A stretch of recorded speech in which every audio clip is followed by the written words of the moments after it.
Salut les marques, salut les Smarts et bienvenue dans Catch Up, le podcast qui transpire le catch. Chaque semaine, on analyse ensemble tous les shows de la WWE. Aujourd'hui, direction Monday Night Raw. Nous sommes le 18 octobre. Nous sommes en Californie, à Sacramento. Et avec moi pour l'analyse de ce show rouge, j'ai Tonton Chris. Salut Tonton. Sacramento, il fait toujours beau. Salut le patron, salut le peuple de catch-up. Bienvenue pour le Go Home Show qui va nous emmener en Arabie Saoudite, mon bon patron. Que du bonheur, encore du soleil. Ouais, 50 degrés à l'ombre. Ils vont être bien là, nos catcheurs. Bon, climatisé, je pense on va être, sans problème. Sortez les ventilos, sortez les ventilos. Ils sont dans un stade, ils sont dans le même stade ou ils sont dans un truc couvert? Ah non, je crois qu'ils sont dans un stade encore. Ouais, je suis pas sûr qu'il y ait eu de grands changements en termes de logistique. Ouais. Écoute. En tout cas, écoute, ce 1482e Monday Night Raw était censé nous annoncer la couleur pour ce qui va se passer jeudi soir.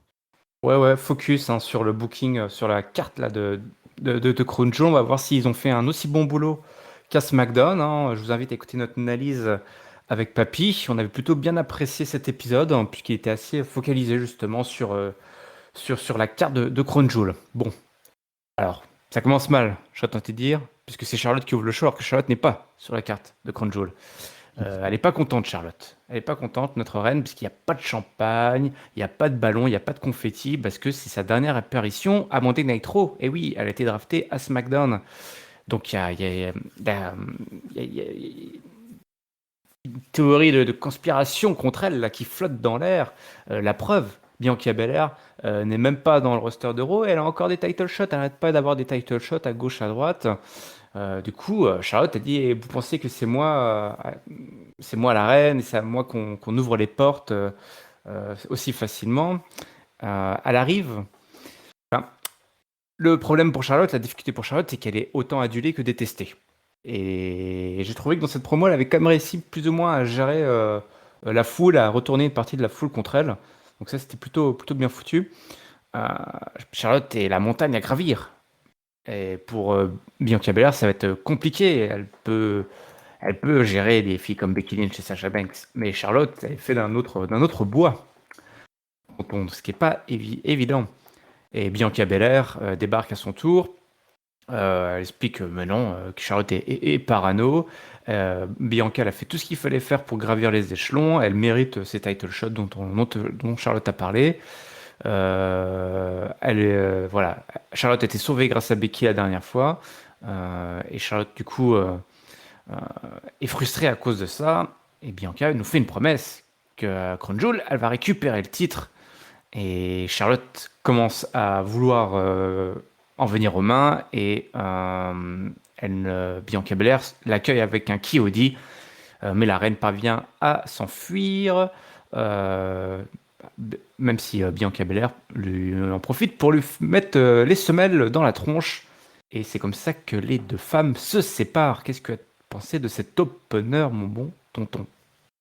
C'était plutôt pas mal. Moi, j'aime plutôt bien quand Charlotte, quand elle fait ses entrées comme ça, qu'elle arrive sur le ring et qu'elle taunte un peu tout le public du soir.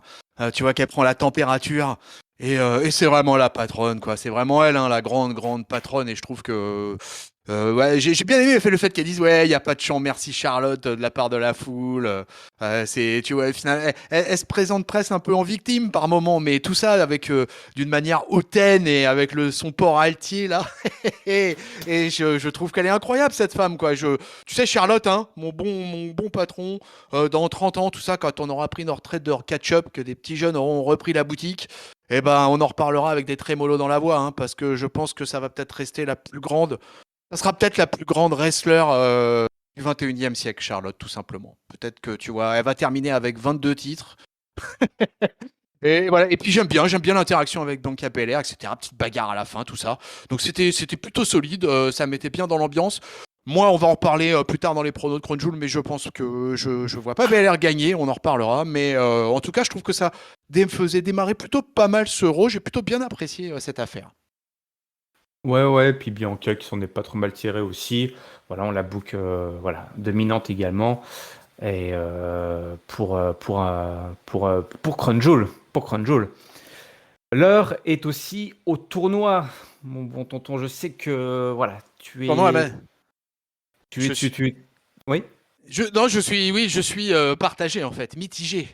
Eh oui, tu es mitigé, mitigé. Alors, si tu veux bien, on va commencer du côté des garçons, puisque ce soir, on avait l'autre demi-finale qui a vu s'affronter Jinder Mahal et Xavier Woods. Alors, une petite Oui. séquence backstage avec Xavier Woods qui nous rappelle voilà, toute la lignée prestigieuse hein, de la royauté à la WWE. Alors, il balance des noms, pas forcément les noms les plus qui ressortent le plus souvent, et il nous place un Shamrock. Hein, voilà, rappelez-vous, un Shamrock avait été King of the Ring.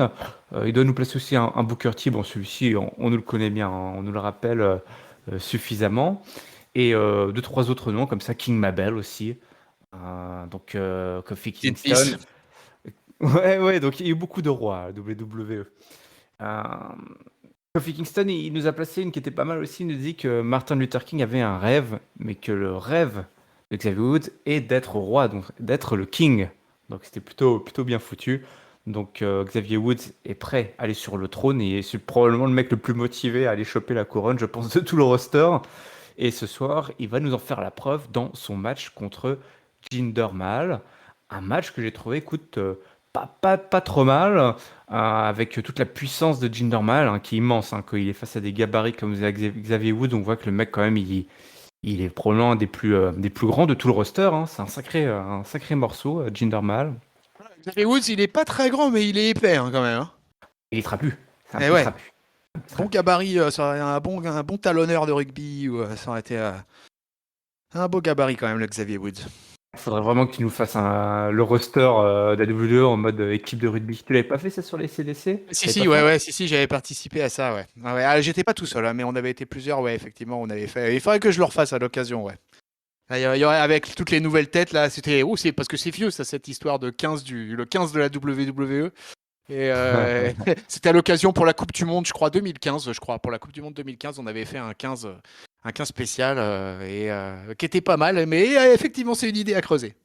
Ah, donc cette version mise à jour, Xavier Woods aurait donc toute sa place. Tout à sa place, ouais, je pense et que je le mettrais numéro 2 au talonnage. Ça s'échange donc des coups d'épaule, les atémies. Jinder Mahal fait parler sa puissance, Xavier Woods fait parler sa vitesse hein, et toute sa motivation. Il est véloce. Il est véloce, il va vite, il, il absorbe les coups, il passe quand même à un moment donné par-dessus la troisième corde. Jinder Mahal en profite pour prendre tout le momentum, il lui met des gros coups de poing là, il lui place notamment, il lui brise des côtes, il le tord dans tous les sens, il lui brise le dos, il lui fait des descentes de coups de genoux. Non, eh ben non, ça passe pas. C'est là que Xavier Woods reprend un peu le momentum et alors que Jinder Mahal place son calasse, Xavier Woods s'en sort par un tour de passe-passe, il la grippe la corde et après, voilà, c'est direction la troisième corde, la descente du coude.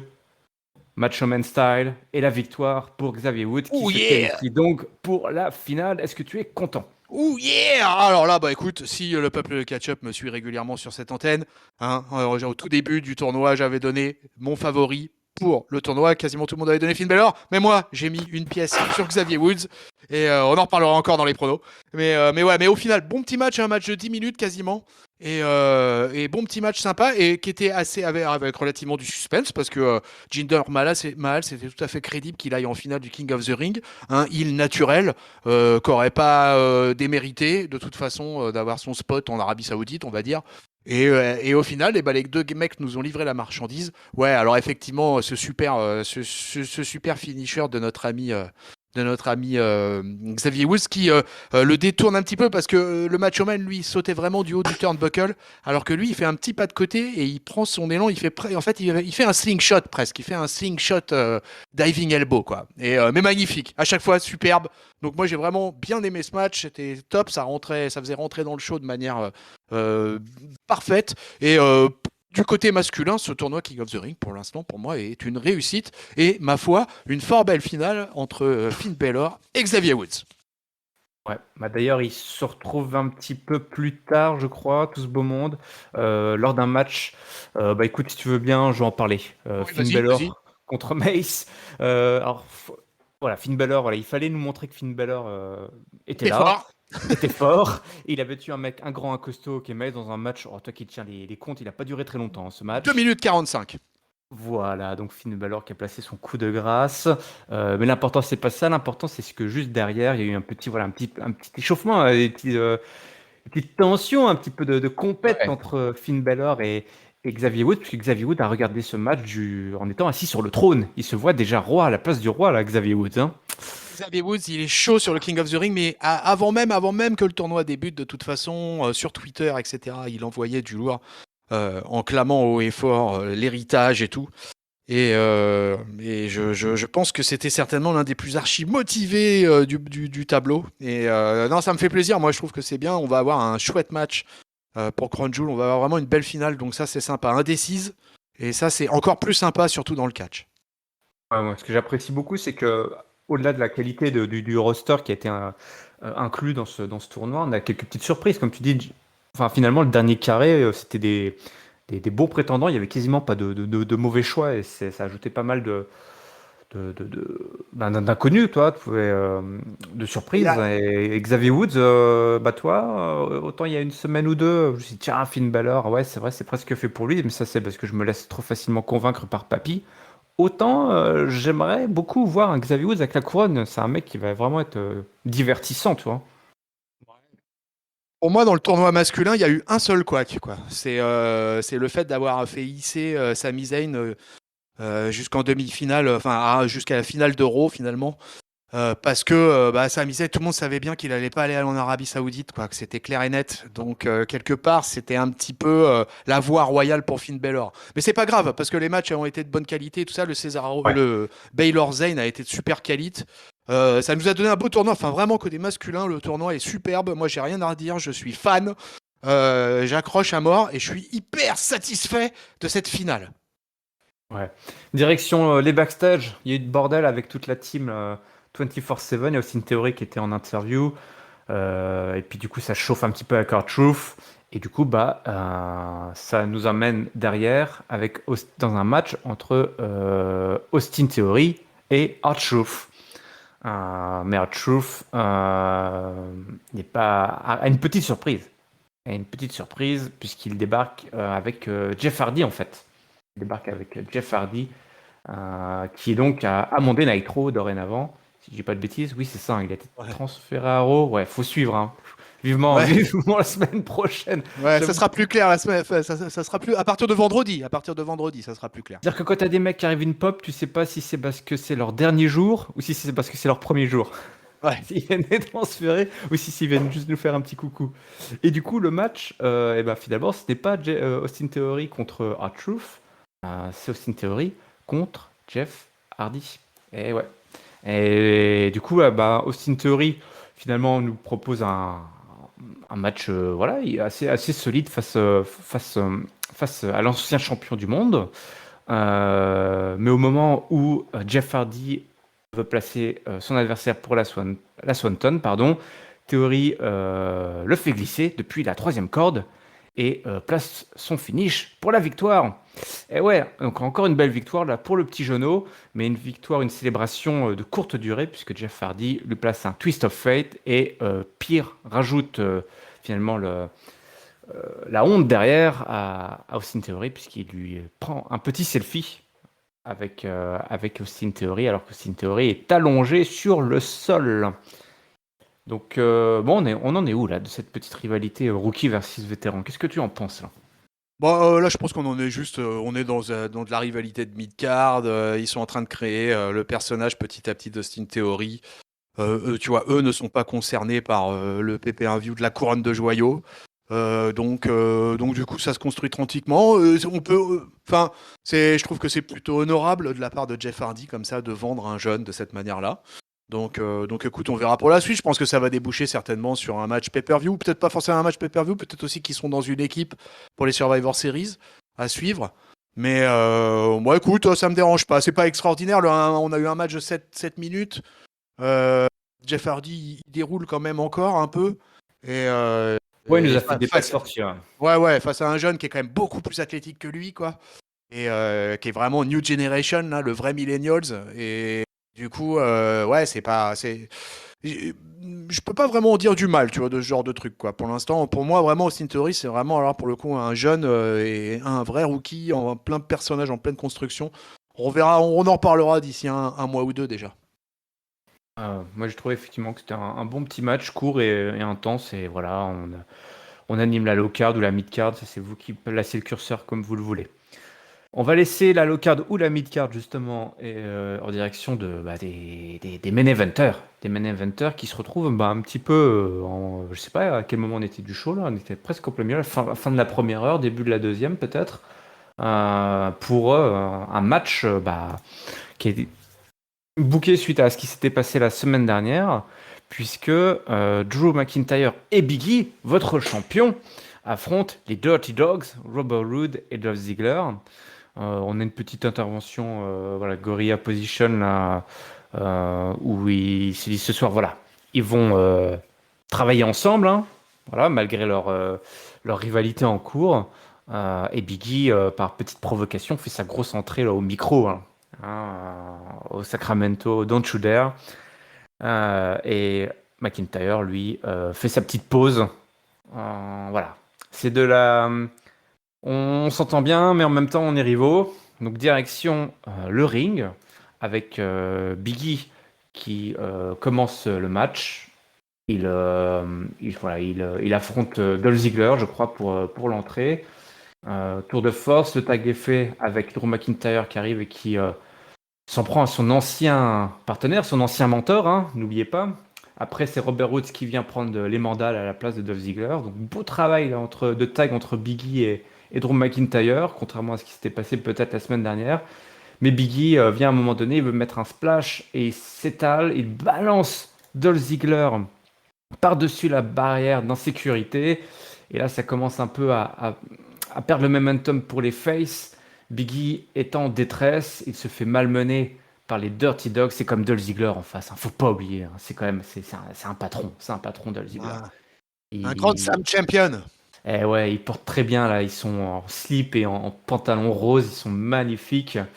Mais le hot tag arrive. Et alors là, l'Écossais arrive. Et là, c'est autre chose. C'est autre chose, hein. Quand l'Écossais, le psychopathe écossais dans la place, et ben ça délivre des souplesses à gauche, à droite, par-dessus, par-dessous. Dolph Ziggler se retrouve étalé sur son pote. Et quand le tag arrive, eh ben, c'est loupé. Et Robert Roode en profite pour placer un spinebuster sur l'Écossais qui, cette fois-ci, commence à mordre un petit peu la poussière. Un Biggie, à ce moment-là, il est un peu à l'infirmerie. Et Biggie place son finisher sur Dolph Ziggler. Les deux hommes se toisent. Les deux futurs adversaires de Crown Jewel se toisent. On se serre la main, mais il y a de la provocation. Ils sont là, ouais, je suis impatient d'en finir avec toi. Moi aussi, je suis impatient d'être à jeudi soir. Qu'est-ce que tu as pensé de ce match-là pour chauffer un petit peu Biggie et Drew McIntyre? C'était cool, 13 minutes, ils ont envoyé la marchandise, c'était presque un spot fest ce match quoi, et c'était cool hein, avec les Dirty Dogs quand même, ce qui est une sacrée équipe malgré tout. Et puis avec cette historique un peu justement entre Dolph Ziggler et Biggie, bien rappelé aux commentaires par nos amis Corey Graves et compagnie. Et c'était donc du coup plutôt cool. Effectivement, en plus, il y a de la tension entre Biggie et Drew McIntyre. Donc ça crée tout un boxon au fur et à mesure du match. C'est ça qui est bien, c'est que c'est monté en pression au fur et à mesure. Parce qu'au départ, effectivement, les 4-5 premières minutes du match, ils bossent vraiment bien ensemble comme une vraie équipe. C'est Ouais. cool. Et puis avec notre super seller qui est le dauphin. Franchement ça donne du bois quoi, et Robert Roode pareil hein, un vétéran mais qui a des super beaux restes, qui est hyper fit, qui est vraiment non c'était un plaisir ce match. Et voilà, pour moi la hype est là pour le Biggie versus McIntyre, donc mission accomplie.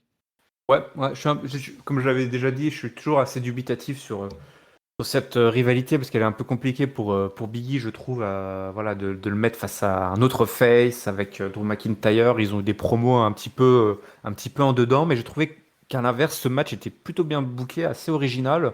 On n'a pas fait le coup de genre Drew McIntyre qui abandonne Biggie ou Ouais, ouais. ces ficelles classiques, quoi, où les mecs s'abandonnent. Mais ils ont vraiment réussi à travailler ensemble, ce qui a montré que les deux mecs étaient forts, étaient prêts. Et finalement, à la fin, arrive encore plus à vouloir voir ce match parce que c'est les patrons, quoi. C'est les patrons et les patrons ils perdent pas et les patrons ils sont focus et ils sont Ouais, c'est ça, ouais. Ils gagnent le match, quoi, tu vois. C'est pas comme si le ouais. truc s'était fini par une DQ ou un count out ou des choses comme ça. Non, non, non, ils gagnent le match et tout, quoi. Donc, non, c'était propre, quoi. Ah ouais. Non, non, non, c'était propre. Bon, une autre rivalité qui t'enchante, j'en suis sûr, c'est celle qui oppose Mansour à Ali. Bah écoute, je pense que Bon, ce soir, il voulait nous rappeler que Mansour Ali allait s'affronter à Crown Jewel et que Mansour il était chaud. Du coup, bah, Mansour il a disposé de Cedric Alexander très rapidement en plaçant son neckbreaker, là, son slingshot neckbreaker en finish. Et Mustafa Ali est venu après le provoquer avec son sourire narquois en disant que bah, jeudi soir, il allait le faire taire une bonne fois pour toutes. Mansour, lui, a pris son micro et puis il était chaud aussi. Il lui a dit ferme-la. C'est moi qui vais te la fermer justement ce jeudi. Donc les deux hommes sont prêts à en découdre en Arabie Saoudite. victoire expéditive de Mansour de toute façon. Ouais, alors j'ai vu un petit fait dans cette histoire de rivalité là, c'est que Mansour Ali, ça va être la première fois dans l'histoire de la WWE que deux catcheurs musulmans s'affrontent dans un pay-per-view. Et c'est même pas à la WWE qu'on fait de la publicité ou quoi que ce soit, c'est un truc qui est relevé en fait dans les journaux américains beaucoup plus traditionnels. Ah, bah écoute, j'ai l'impression qu'il y a des premières toutes les semaines à la WWE. Donc est-ce que la WWE serait-elle plus progressiste qu'on voudrait nous le faire croire? Euh, un long débat. On va rajouter ça sur la pile des Ouais, sujets du comptoir du catch pour voilà. Ringside et Raphaël. Pour l'instant, on en est à 800 feuillets, donc allez, un de plus ou un de moins, hein. Écoute, derrière, il y a eu une interview par écran interposé entre Goldberg et Bobby Ouais. Lashley. Ouais. On s'en fout un petit peu, Ouais, hein. franchement, Osef, mais complètement. Moi, je te le dis, hein. Moi, j'ai regardé ça en tournant d'un œil mon café, tu vois, en même temps, et en me disant, mais oh là là là là là là là là là là, allez, que ça se Alors, termine. j'en parle juste pour te faire plaisir parce que la semaine dernière, tu m'en avais voulu parce que j'avais oublié le segment de Bobby Lashley. Donc là, Non, j'ai mais parce noté que en gros, j'ai je pensais, surligné ne pas oublier parce que tonton, il va me la faire à l'envers et il va ouais, me mais parce sortir que je ça pensais pas pendant les qu'ils allaient top et faire la flop. même chose, quoi. Je pensais pas qu'ils allaient nous refaire quasiment la même chose, du pareil au même. Enfin bref, ceux-là, on veut les voir dans le ring, on veut voir la barbaque dans le ring, et on veut voir Goldberg se faire hacher menu. Voilà, Ouais, par le Hurt ouais, Lock. Allez, on veut, allez, on veut pas les allez voir Bobby, discuter. allez Bobby, allez Bobby. Direction la scène tag team. Alors, on a eu une première voilà, petite promo backstage des Street Profits qui sont chauds là. Ils veulent On toujours la comprend. fume, ils veulent toujours la fumer. Et un petit peu plus tard, on a eu la même chose avec Randy Orton et Riddle. Riddle qui pense que Randy Orton enfin, mériterait pardon, un Kid Choice Awards voilà, pour ce qu'il a fait la semaine dernière. Euh, voilà, direction, le plan pour ce soir, c'est d'affronter les Street Profits. Les Street Profits qui affrontent RK Bro dans un match à Monday Festival. Night Raw. C'est le festival, tu as compté, il y a eu beaucoup, beaucoup de matchs ce soir. Voilà, encore un gros spot fest là, avec des sacrés athlètes en fait, hein, entre les cordes, supervisés par Tonton Randy, hein, le vétéran. C'est Riddle et Montesfort qui s'affrontent, donc voilà, des grands mecs élancés très athlétiques qui s'envoient à droite à gauche. L'action continue un petit peu en dehors du ring avec ce super saut là de Riddle et puis encore un autre saut à l'extérieur du ring de Montesfort enfin, qui défie les lois de la gravité. Riddle, il nous fait tournoyer Montesfort, là, il nous fait une espèce de Césaro, là, hein. Il fait le manège enchanté à Montesfort qui est sur le point de vomir, hein, le pauvre. Mais Montesfort parvient malgré tout à faire le tag avec Hawkins, hein, qui est devenu le roi du hot tag. Hawkins qui, chaque année, m'impressionne un peu plus, hein. Comment dire, il s'améliore de semaine en semaine. Puis c'est au tour de Randy Orton, là, le vétéran d'entrée. Et là, c'est plus la même mayonnaise. Il s'apprête, il fait sa pause pour placer son RKO, mais la musique d'Omos et de AJ Styles retentit. Omos est là pour faire la diversion. AJ Styles place son phénoménal forearm. Ça cause la disqualification, c'est le bordel. Et Omos et AJ Styles sont debout face avec à leurs pieds Randy Orton. Randy Orton, il essaye d'en revenir, mais Omos lui met un coup de pied retourné en pleine poire. Et il se retrouve allongé. Donc la rivalité continue entre RK Bro et AJ Styles et Omos. Ils ont un match à jeudi. Et ouais, ils ont un match à jeudi. Bah écoute, c'était cool. Et bah, alors là, encore une fois, j'étais client très enthousiaste décidément dans ce Monday Night Raw. J'ai trouvé ça vraiment bien sympa. Aucun étonnement que ça se finisse en no contest, quoi. Après, ça a presque été un petit peu court, 10 minutes 30. J'en aurais bien pris 3-4 minutes de plus. Alors, déjà, les Street Profits, j'étais pas là pour votre analyse, mais je vous ai écouté pour votre analyse de SmackDown. Mais déjà, le match des Usos et Street Profits, ça a été un match monstrueux vendredi soir. Vraiment, j'ai adoré ce match. D'ailleurs, je crois que je m'en suis Hmm. ému sur le Discord de la communauté Catch-Up. Ah oui. Et là, à nouveau, encore une fois, les Street Profits vraiment livrent la marchandise encore là face aux vétérans et puis face aux Riddle. Là, c'était quelque chose. L'intervention, elle est de bonne aloi. On l'attend tous. On sait que ça va se passer comme ça. De toute façon, on book, on est dans le Go Home Show de Crown Jewel. Donc, je trouve que c'est du travail bien foutu. Et j'étais entertainé, monsieur le patron.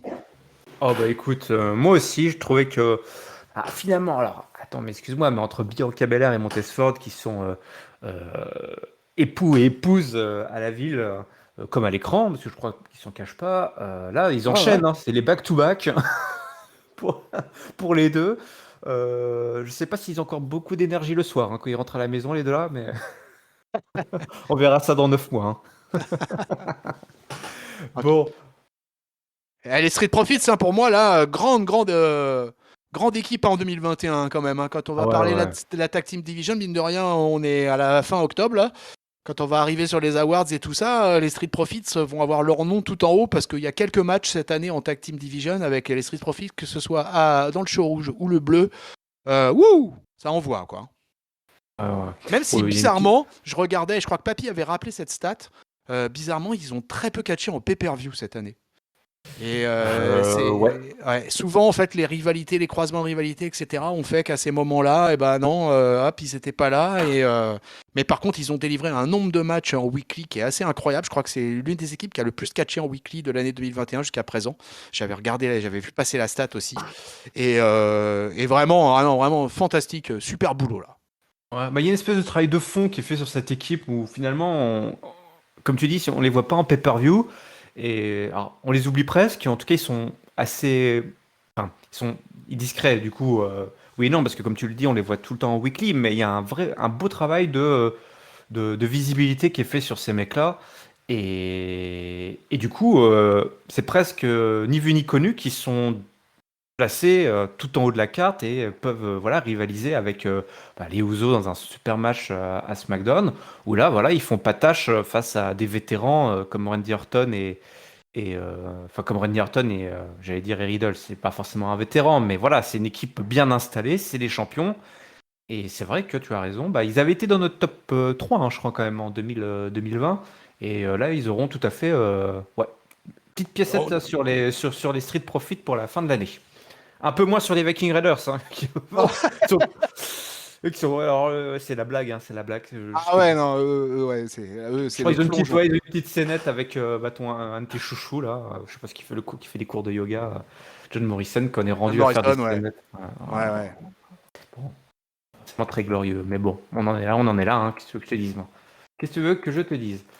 Allez, Tiens, John direction. Morrison, juste un truc qui sert à rien, mais John Morrison, je l'ai vu dans une vidéo YouTube. Je sais pas si tu connais Bat in the Sun, qui est un YouTuber qui reprend en fait des trucs de DC Comics, de Marvel, etc. Qui a des scènes de combat entre différents super-héros.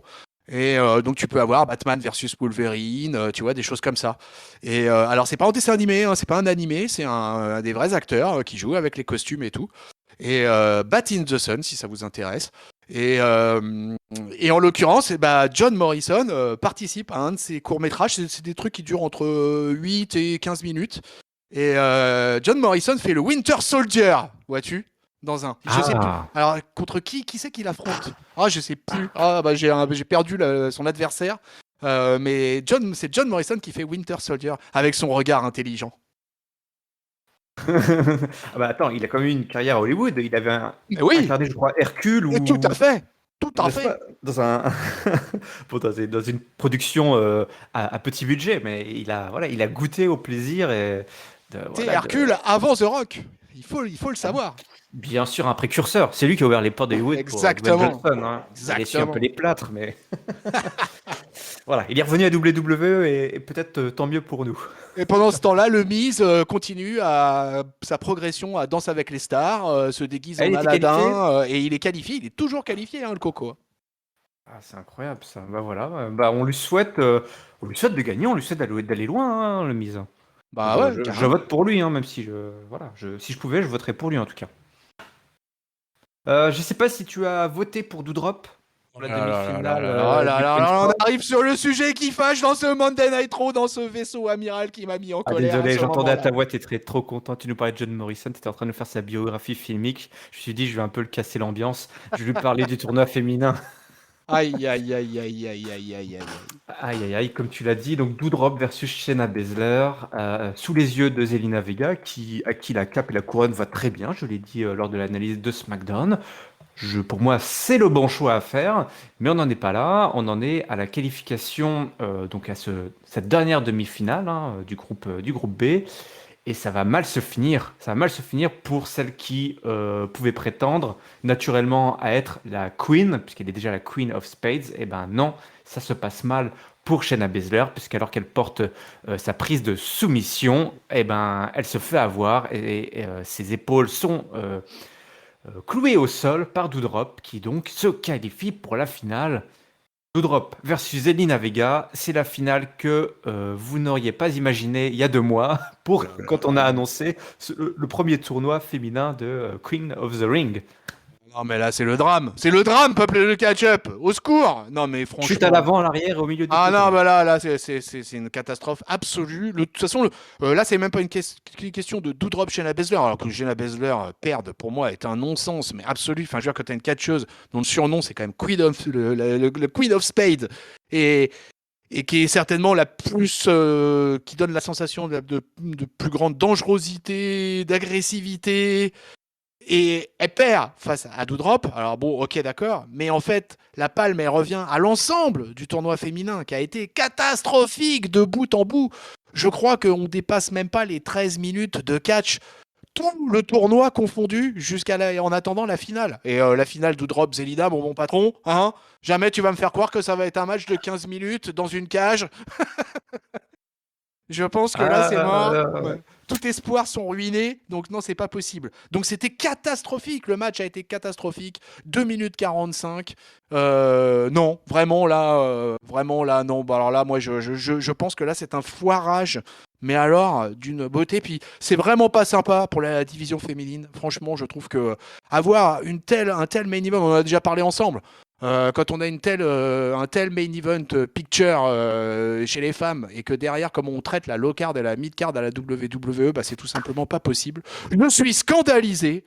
Moi, je voulais Shayna Baszler, Queen of the Ring, et bah, c'est pas ça qu'on aura. On aura Zelina ou Doudrop. Mais alors là, par contre, pour le coup, pour te donner ma favorite, je suis bien mari de te le dire. on en reparlera dans les pronos Ouais, que on en tu. reparlera dans les pronos. Ouais.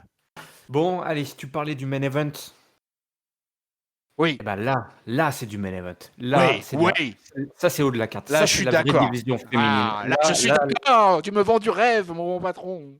Là, je pense qu'à WWE à l'heure actuelle, on ne peut pas lui retirer ça. Les meilleures superstars féminines sont à la WWE, la meilleure division féminine en termes de haute carte, hein, de main event, est à la WWE. Ah bah oui, mais bien sûr. Non, mais là, il y a même pas photo de toute façon, quoi. Là, Et combien de semaines là que les filles font le main event des weekly hein. J'ai l'impression que ça fait Ah ouais, ouais, 2, ouais, ouais, 3, c'est 4, clair. 8 semaines. Allez, 10 Ah mois. ouais, Ça ouais. fait 10 mois qu'elles sont en main event des weekly. Ouais. Et on se pose pas la question, elles délivrent la marchandise une fois de plus Et ce soir. Bianca Belair rajoute un main event à sa collection, hein, à Alors, Raw et à SmackDown. Hein. il faut qu'elle se trouve un surnom, toi, comme c'était Jey Uso main event, Jey main event. Ouais, Comme Jam ça, main event, ouais. elle pourrait être Bianca main event, quoi, parce qu'effectivement là, elle enchaîne, et puis elle est toujours avec des grosses prestations. Bah, une fois de plus ce soir, on en a eu pour notre argent, et puis surtout il y avait un petit Énorme. goût là, de match de pay-per-view. Rien que l'intro, ça a duré une plombe. C'est le grand traitement là pour les filles, avec le public qui était à fond derrière. On fait beaucoup de face à face. Le match commence. Elles font toutes les deux drop kicks en synchro, c'était effet miroir. Elles se sont relevées toutes les deux pour un stand-off là, pas piqué des verres. C'est vraiment une grosse ambiance. Bianca Belair provoque Charlotte et dit bah vas-y embrasse mes fesses ou plutôt comme on dit en français mange mon cul. C'est comme ça qu'on dit hein. Euh, et donc les filles, voilà, ça se retrouve un petit peu à l'extérieur du ring. Charlotte balance Bianca Belair par-dessus la table des commentateurs. Elle provoque tout le monde. Bianca parvient à faire des tours de force. C'est quand même les deux filles, peut-être les deux filles les plus puissantes et athlétiques de la WWE, hein, qui s'affrontent ce soir. Mais surtout, elles sont pas juste puissantes, comme je l'ai dit. Elles peuvent faire des moonsaults, des preuves de force assez incroyables. Euh, les deux forces quasiment s'annulent, hein, elles se rendent coup pour coup. Quand Bianca Belair fait une épreuve de force, et bien derrière Charlotte fait la même. D'ailleurs, Charlotte finit la bouche en sang. On a des chants This is awesome. Et ben il y a de quoi, effectivement, il y a de quoi, puisque les filles sont au bout de leur vie, hein. Sur la fin du match, là, elles en peuvent plus. Elles traînent la patte à l'extérieur du ring. On s'échange des coups de pied, des coups de poing. Ça devient un peu plus de la bagarre, hein, sur la fin. Et puis on se retrouve à nouveau entre les cordes. On tente les tomber, mais ça ne passe pas. Je ne sais pas s'il y a eu tant de tentatives de tomber, tellement les filles étaient focus sur l'intensité et sur le fait de se rendre coup pour coup. Charlotte fait son moonsault à l'extérieur, incroyable, ça touche. Bianca se retrouve au milieu du ring. Elle tente de placer ses prises, mais c'est la fatigue en fait. La fatigue est trop forte. Charlotte place un énorme spear, mais seulement pour le compte de deux. Charlotte ne sait plus quoi faire. Les filles ne savent plus quoi faire. On fait une grosse, voilà, on se retrouve sur le turnbuckle. Et à la fin, le malheur arrive avec Charlotte qui n'a pas d'autre choix que d'aller chercher une chaise et d'attaquer Bianca Belair. C'est la disqualification. Bianca Belair gagne le match par DQ, mais Bianca Belair ne veut pas en rester là. Elle prend la chaise et elle tabasse la Queen, et c'est cette image incroyable que le show se termine, mon bon tonton. Brutalement, assez brutalement d'ailleurs, le show se termine. Je sais pas quelle version t'as eu toi, mais en tout cas, moi, en tout cas, j'ai Bah, trouvé la que. version que t'as pas trop de temps de comprendre ce qui se passe que D'accord, ouais. Ok, écran ouais. noir. Mais quel match, match de pay-per-view. Alors là, je pèse mes mots. Match de pay-per-view, match énorme, match de 22 minutes presque, sans compter les entrées. Ah non, mais là, Bianca Belair, mais alors là, en termes de vraie rivalité athlétique, quand t'as Charlotte et Bianca, bah là, t'as peut-être le top of the top of the top. La dernière en date qui avait peut-être autant de qualité athlétique comme ça, c'était Ronda Rousey. Et encore Ronda Rousey, elle donnait peut-être moins une sensation d'athléticité que d'athléticisme, quand ils disent les Américains, que peuvent dégager Bianca et Charlotte, quoi. Quel match! C'était incroyable, c'était incroyable. J'ai eu un doute, hein, que ça se termine par une DQ, une intervention et tout ça. Je me suis demandé si on n'allait pas avoir un pin clean. Et puis je me suis dit que ouais, non, un pin clean pour Bianca, c'était pas bon juste avant Crown Jewel. Donc du coup, non, non, mais là, rien à dire, hein. Franchement, on a eu droit à un superbe main event. Là, les femmes qui vraiment délivrent encore la marchandise, non, c'était excellent. Je suis vraiment, je t'avoue que là, j'en revenais même pas. Je voyais le match durer, et tout ce qui se passait. Et je me disais, mais c'est fou, c'est fou, c'est fou. Et puis bah ouais, non, c'est ça, hein, les nanas, quand elles s'y collent, quand elles s'y filent, c'est solide sur les appuis, et ça t'envoie du gros main event dans le vaisseau amiral. Ouais, ouais, là c'était. Bah, il n'y avait pas de signature de contrat derrière, donc elles avaient jusqu'à la fin du show. Et en plus, cette coupure finale, peut-être que le match durait un petit peu plus longtemps que prévu. Mais si c'est le cas, bah, tant mieux pour nous. Tant mieux pour nous. Parce que là, c'était, comme tu l'as dit, un niveau pay-per-view. Et j'ai beaucoup aimé, moi, l'intensité, le fait qu'on avait enfin, juste deux phénomènes physiques et athlétiques qui s'affrontaient et qui se sont rendus coup pour coup tout au long du match. C'était vraiment une vraie confrontation physique avant tout. Et il y avait un peu de trash talk, mais finalement, il y avait surtout de la bagarre. Et puis de la bagarre avec des sacrées prises. Et c'était un sacré main event, une fois de plus, que les filles nous ont offert. Là, vraiment, je pense que là, il y a plus de questions à se poser du côté de la division féminine. On tient vraiment on a sous nos yeux les stars, quoi, d'aujourd'hui et de demain. Et bah, bravo, hein, bravo à W de nous proposer un tel programme euh, en pleine semaine, quoi, dans un weekly. Là, c'est parfait. C'est parfait, mon tonton. Bon, bah écoute, c'est l'heure d'arriver au mot de la fin. Il va falloir choisir Note. un Eh ouais, eh flop ouais, et notes. eh ouais. C'est la tradition. Et la Bon, écoute, tradition qui veut ça. Ça va être assez facile en fait, hein. Donc je vais donner de toute façon pour l'ensemble de son œuvre, je vais donner mon flop au Queen's Crown. Ça a vraiment été une catastrophe absolue. Vraiment pour moi, c'est un crash industriel ce tournoi. Alors que j'en entendais beaucoup, je trouvais ça super cool d'avoir cette idée de faire un pendant féminin au King of the Ring, qu'on aurait dû tout simplement appeler le Queen of the Ring. Je pense que ça aurait été déjà tout simple. Et puis booker un autre tableau, organiser d'autres matchs, et que même avec le line-up qu'ils proposaient, eh ben, je trouve que c'est indécent d'avoir donné 13 minutes de catch à ce tournoi. C'est vraiment là, franchement, allez, on va dire 20 minutes avec la finale. J'ai de l'espoir, je donne 7 minutes. Mais vraiment, ah non, vraiment, je ne suis que déception. Et mon top facile, hein, on vient d'en parler, le main event, vraiment extraordinaire main event entre Bianca et Charlotte, que du bonheur.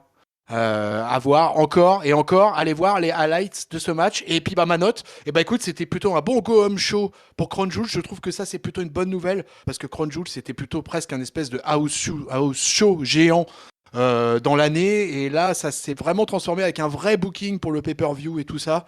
Donc on nous a proposé quand même quelque chose. Donc là ça ressemblait vraiment à quelque chose. J'ai trouvé ça plutôt bien, je suis plutôt hypé. Donc dans l'ensemble, à part 2-3 foirages, le truc Mace, Finn Balor, ça qui avait pas d'intérêt, le Queen of the Ring, on en a parlé. Je vais lui donner une bonne note, je pense à Astro, j'ai plutôt kiffé. L'opener, j'ai beaucoup aimé le match avec Xavier Woods. Je vais lui donner un 3,5 à ce Monday Night Raw. Eh Ouais, ouais, écoute, un c'est plutôt 3,5, bien. un beau 3,5. J'ai bien kiffé. Ok. Bah, écoute, moi, mon flop, il y a pas de. J'ai pas trouvé qu'il y avait de gros flop. Alors, à part, je vais pas tirer sur l'ambulance, surtout, je crois, j'ai donné déjà ce flop-là au tournoi féminin lors de l'analyse de SmackDown. Moi, je lui donnais un petit flop à l'interview croisée entre Goldberg Ah ouais. et Bobby Lashley qui n'a Ouais, ça vraiment mérite. rien ajouté. Voilà, qui n'a ajouté limite, ça a même enfin, a dégonflé un peu la baudruche, toi. Genre, ces deux gros Golgoth, tu veux que leurs dernières altercations soient physiques, toi. J'aurais préféré que les deux se retrouvent sur le ring et se tabassent et que ça se finisse en grosse baston et pas un interview Ouais, ouais. interposée via satellite. C'était assez naze. Ouais, Euh, ou pourquoi ne pas organiser un truc avec l'Undertaker et Lesnar aussi, tu te croises dans les coulisses et puis bah ça part en cahuète et du coup tout le monde intervient, ouais, tout le locker room, les officiels. Voilà, tu fais ouais. un segment un peu fun là, mais non, mais là c'était ouais non non, c'était Il y they avait de quoi, il y deserve avait de it. quoi. Bah Un ouais. un bon flop des familles, un bon flop ketchupesque. Voilà. Et puis, bah écoute, mon top, tu l'as déjà donné au main event, ben, je vais le donner à Xavier Woods. Allez, je vais le donner à Xavier Woods, qui vit, vit pour ce tournoi, voilà, toi, Oui. et ça fait plaisir. J'en profite d'ailleurs pour te dire que j'ai regardé, souviens-toi, on en avait parlé, j'ai regardé le film sur Netflix. Scabs the Entre... Undertaker. Ah, je l'ai me dit, me spoil pas, j'ai encore rien vu. D'accord, ok. Je l'ai, j'ai le fichier, mais je ne l'ai pas encore regardé. Alors, je n'en parle pas, On pourra juste, peut-être voilà, en faire une analyse.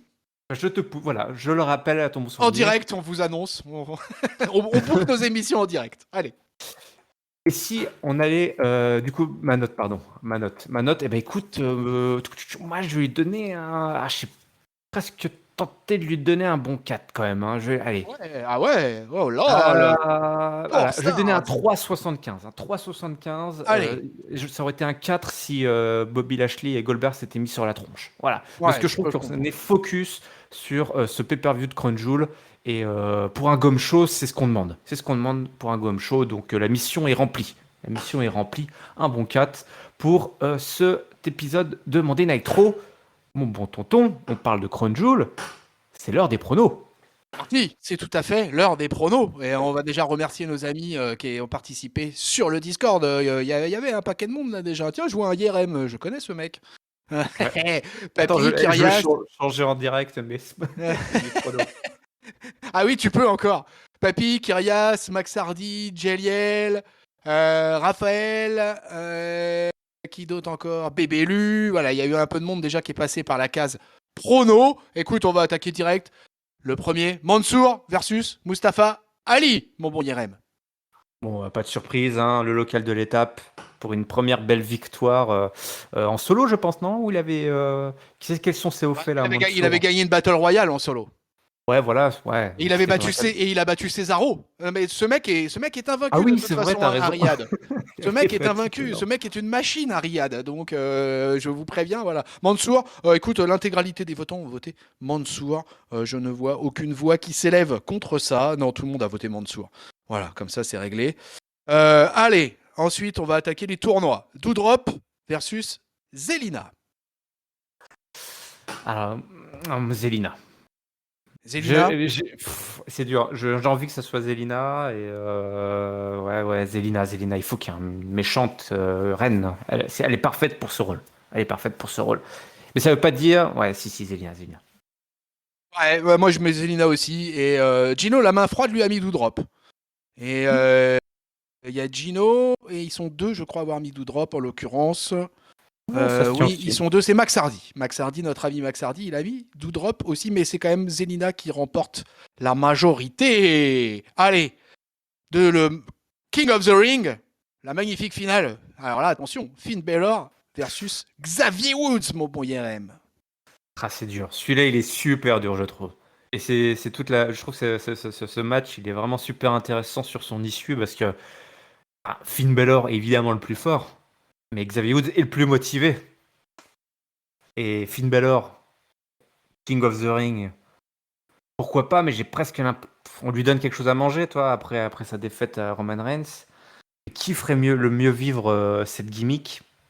C'est très très dur. C'est très très dur. Je vais rester sur Finn Balor parce que c'est lui que j'avais choisi en premier, mais je veux pas regretter d'avoir changé mon prono, mais pour moi c'est du 50-50 quoi. Ouais, là, sur le Discord, on est plutôt à grosso modo 60-40. Ah, quoique, on est presque à 50-50 aussi, hein, parce que Bébé Lu, Gino la main froide et moi-même, on donne Xavier Woods. Moi, Xavier Woods, de toute façon, je n'ai pas dérogé.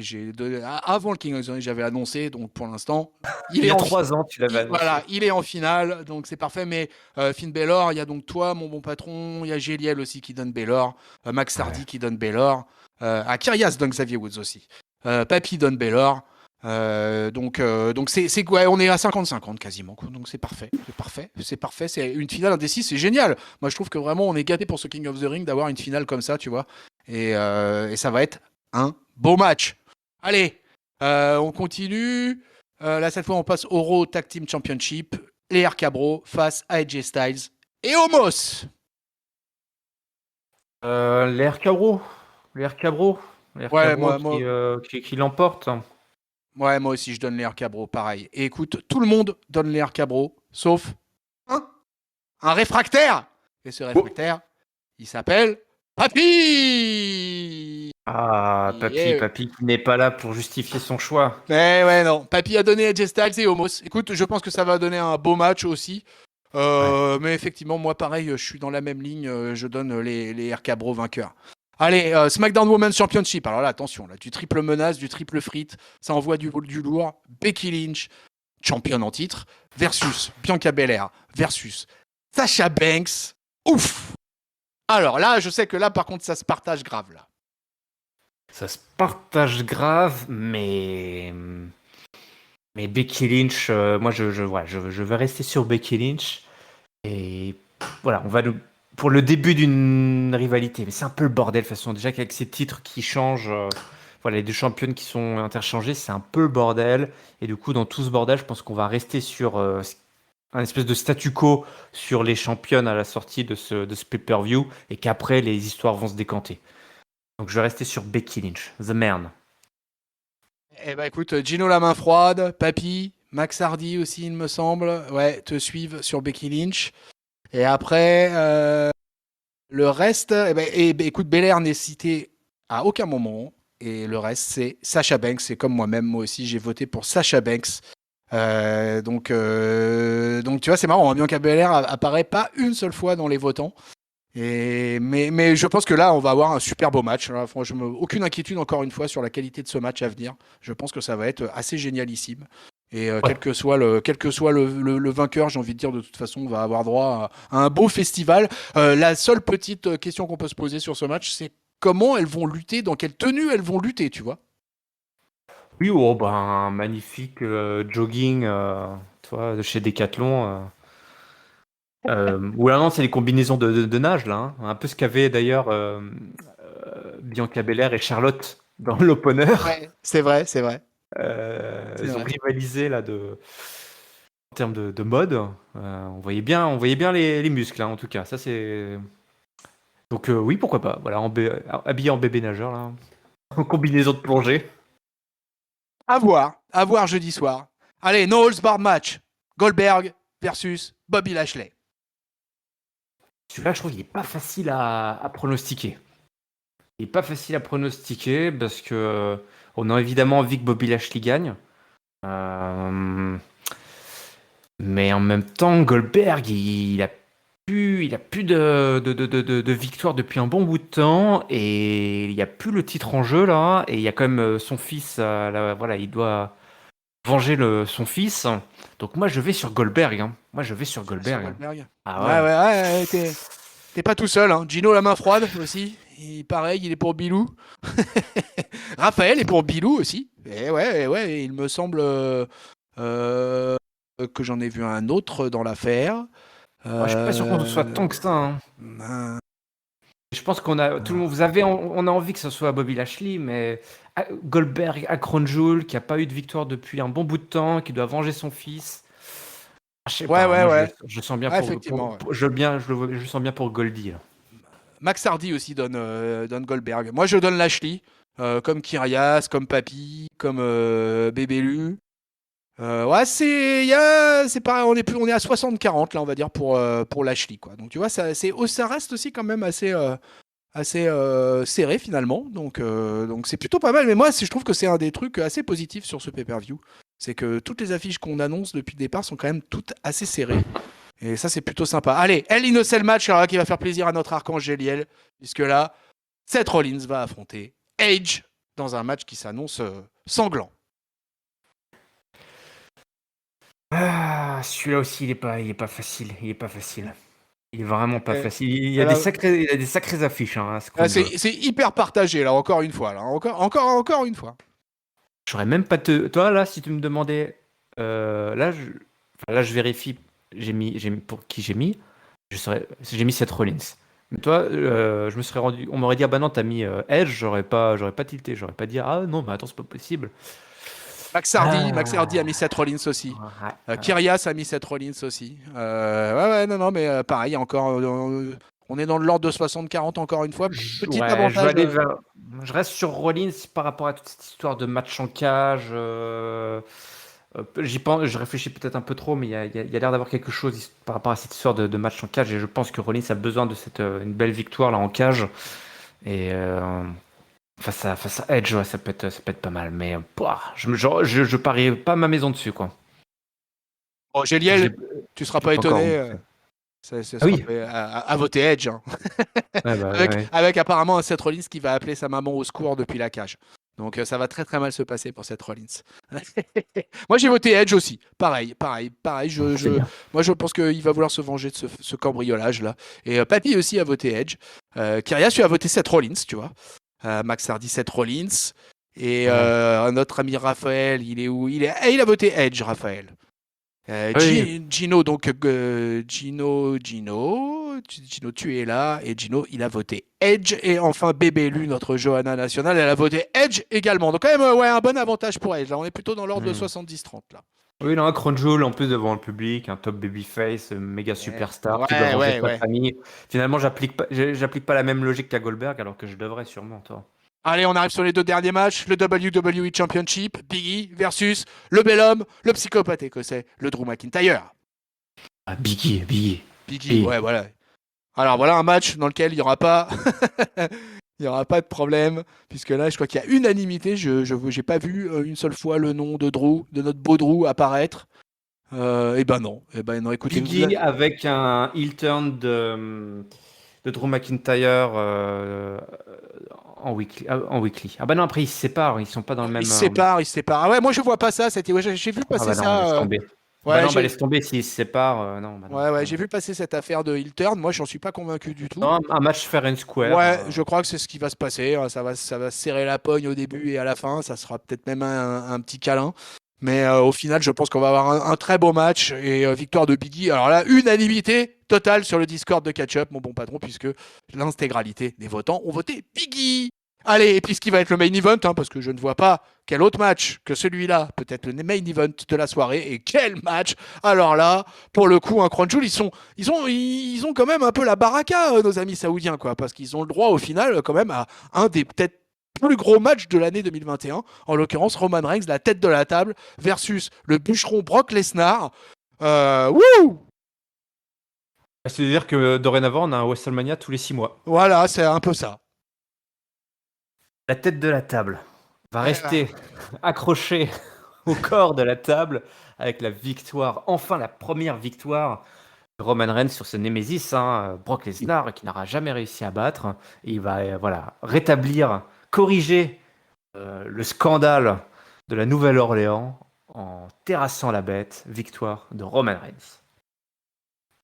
Eh ben, écoute, moi je donne Brock Lesnar puisque je pense que c'est justement le contraire qui va se passer et que justement Encore. Roman Reigns ne va pas réussir à briser la malédiction et que après un règne de quand il va arriver à Crown Jewel, là il sera à 415 jours, quelque chose comme ça. Et c'est Lesnar qui va briser la malédiction à Crown Jewel, qui va gagner le titre. Ah, Oh. mais en fait, je suis loin d'être tout seul à penser ça, mais c'est pareil, c'est assez équilibré. Hein. Kyrias donne Roman Reigns, Papy donne Brock Lesnar, Max Hardy te suit, hein. Il donne le grand chef de la tribu, la tête de la table, le seigneur Roman Reigns. Géliel donne Brock Lesnar, Raphaël donne Roman Reigns, Gino la main froide donne Roman Reigns, et Bébélu donne Brock Lesnar. Ah, on C'est est... partagé, hein. Ah ouais, il y a grosse indécision encore une fois autour de ce match. Ah, écoute, vraiment, je n'aurais eu de cesse de le répéter, mais je trouve que c'est vraiment à l'image de cette carte de ce Crown Jewel là, et que la majeure partie des matchs en fait sont dans l'indécision, et ça c'est vraiment cool. Là, je sais pas ce que t'en penses, mais je pense que là le Lesnar Roman Reigns de toute façon là ça doit être quand même, ça va être un match affolant quoi. Ah oui, non, ça va être énorme. Il faut qu'il nous offre quelque chose qui avait autant d'intensité. Je parlais de la Nouvelle-Orléans. Au-delà du résultat, il y avait une intensité assez dingue, quoi. C'était un des gros matchs de Brock Lesnar. Tu sais, pas ces matchs qui durent 5 minutes, quoi, mais des matchs qui Ouais. durent 15, 20, 25 minutes où vraiment ils se mettent sur la tronche et voilà, je veux voir l'intensité. Ou alors ils vont nous offrir. Non, ils vont pas faire ça. Toi, une espèce de twist, quoi, où. Roman Reigns, bah non, il va jamais faire mordre la poussière à Brock Lesnar, il va pas le ridiculiser, c'est pas possible. C'est pas possible. Il nous faut un gros match. Ils vont pas mettre un squash match dans un pay-per-view à je sais pas combien à 50 millions de dollars, tu vois. Ouais. J'ai du mal à croire que, à mon avis, le prince Je serais pas de content. saoudien serait peut-être pas content d'avoir un main event de 2 minutes 30, quoi. Il n'y a pas de stipulation particulière annoncée dans ce match, ça va être un single match. Mais c'est du très très lourd. Je suis très curieux de voir comment va être looké notre ami Brock Lesnar, comment il va venir lutter, et voir dans quel état physique il est aussi. Parce que finalement, c'est un peu l'inconnu pour l'instant.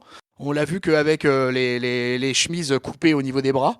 Et je suis curieux de savoir dans quel état de forme il est. On va voir. Parce que Brock Lesnar, c'est souvent un indicateur, ça shape, hein, parce que ça indique le niveau d'implication qu'il a dans la rivalité, quoi.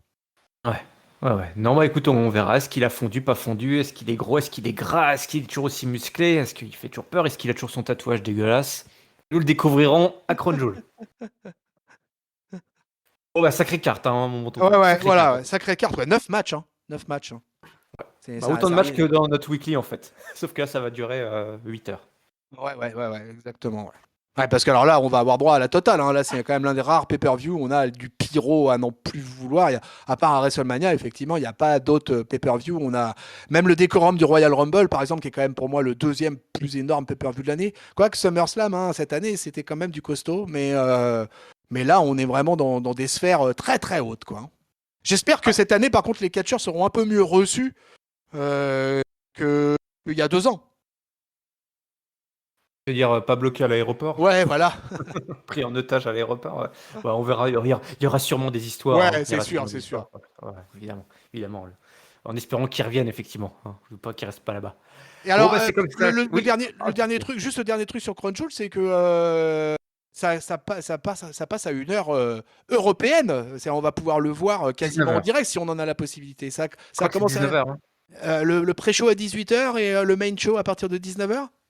Ah, je crois que c'est ça, hein. Ok, d'accord, ça marche. Ouais, ouais.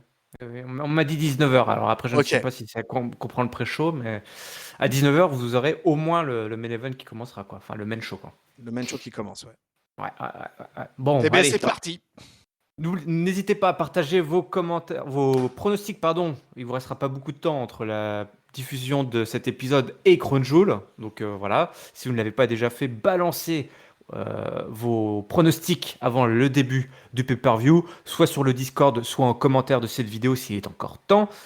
Dans tous les cas, n'hésitez pas à partager également vos commentaires sur le Weekly en lui-même, ce Go Home Show. Est-ce qu'il vous a convaincu comme nous? Est-ce que vous l'avez trouvé solide sur ses appuis?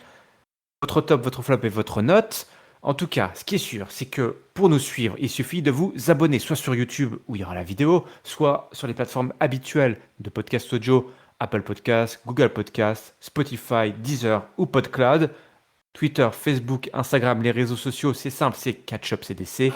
Et le lien vers notre Discord est encore et toujours dans la description. Je te remercie, tonton, pour ta fine analyse et cette magnifique descente de la carte de Crunchyroll. Écoute, c'est moi qui te remercie. C'était toujours un plaisir d'être en tag team avec toi pour reviewer le vaisseau amiral de la WWE. N'hésitez pas à nous suivre, évidemment. On vous donne rendez-vous très bientôt pour l'analyse de cette pay-per-view événement, ce WrestleMania de l'automne. D'ici là, on vous souhaite évidemment à toutes et à tous une bonne semaine pleine de catch. Salut, salut. Salut IRM, salut peuple de catcheur.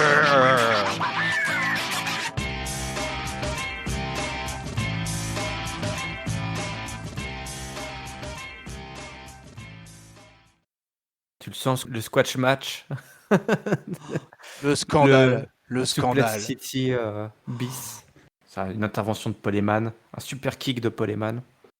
Alors là, le scandale, mais imagine le truc 40 secondes, quoi.